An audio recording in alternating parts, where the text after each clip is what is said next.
there's obviously been, people are looking for things to talk about. So, I know Jono mentioned last week that, they were talking about a Lions captain, and people have said Alan Jones, people have said Owen Farrell, people have said Maro Itoje, all for various different reasons. But my thing is, Maro Itoje's never captained the team, to my knowledge, has he, at the top level?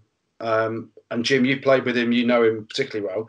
Would he be suited to be a Lions captain? Because it's easy saying, listen, that guy will be the most physical guy on the field, because he will, and that's a given. And he will, he's a quality player, but captaincy is very different to just being the guy that goes around smashing people and being as effective as he is for Saracens and for England.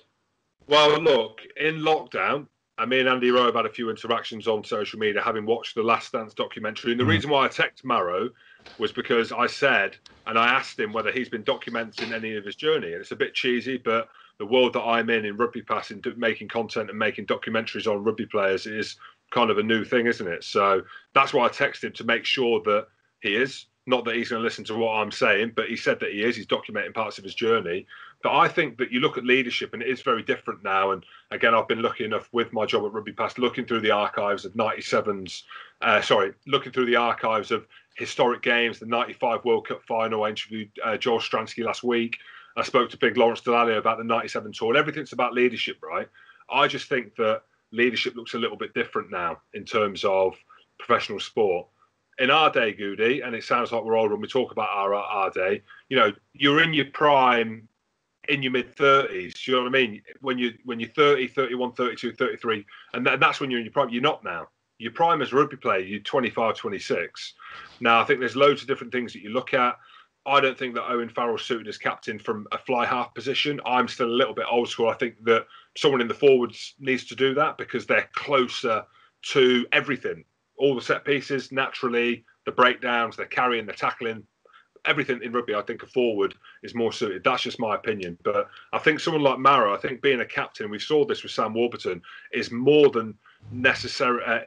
Is more than your output specifically on the pitch. Yes, that's hugely important, but I don't feel you need to be the very, very best player. I don't think you need to be the most vocal player. And chatting to Lawrence Delalio about that, and Goody, you'll know more than anyone, playing with Jono, it wasn't what he said. It's when he spoke that really mattered. He wasn't speaking the whole time. Someone like Maro leads by example. But there's also a profile thing, that he is one of the most famous rugby players in the world. But he also conducts himself in a really good manner, in a really positive way, the way that he trains, the way that he handles himself, the way that he speaks in the media. And I think these are all plus things, on top of the fact that he is a world-class player as well, that would contribute to being a captain, right? And being a captain, maybe not for a season, but for a Lions tour, right? You know what I mean? It's a short term. It's short term in regards to the season. It's a tour, but there's a lot of other things that go around the marketing. I just think it'd be quite a smart move. And I'm not saying that because Maro's easy to market. Mate, he's one of the best players in the world. So you put that in. He leads by example. He knows that he's got an opportunity. He captained the England under-20s to a World Cup. Saracens, he's in the leadership group there. He captained the A team there. He captained the LV team. Mate, he's a leader in that group. So he's respected. When he's one of them players now where if he speaks, people listen, because he didn't speak that much. Yeah. But he also leads by example. He's one of the fittest, one of the strongest. So I like that. I like that idea. I genuinely do. Having worked with him, having taught him a lot of really positive things about how to conduct yourself, and I don't know. I think it'd be a really. I think he will be. If you're asking me, I think Maro will be captain.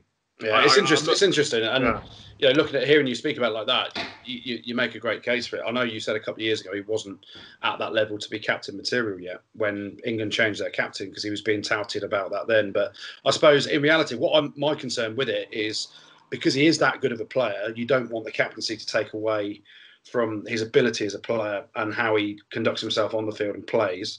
You sometimes start thinking about other things, and some people it works wonderfully well. And genuinely, look at Dylan Hartley. Dylan Hartley, before he got made England captain, in some circles would have been seen as a liability, the discipline issues and all that stuff. But when he got made England captain, that was the making of him as an England player for me, and he improved himself on the field because of that captaincy armband. And hopefully, if that does happen tomorrow, that can be a positive thing.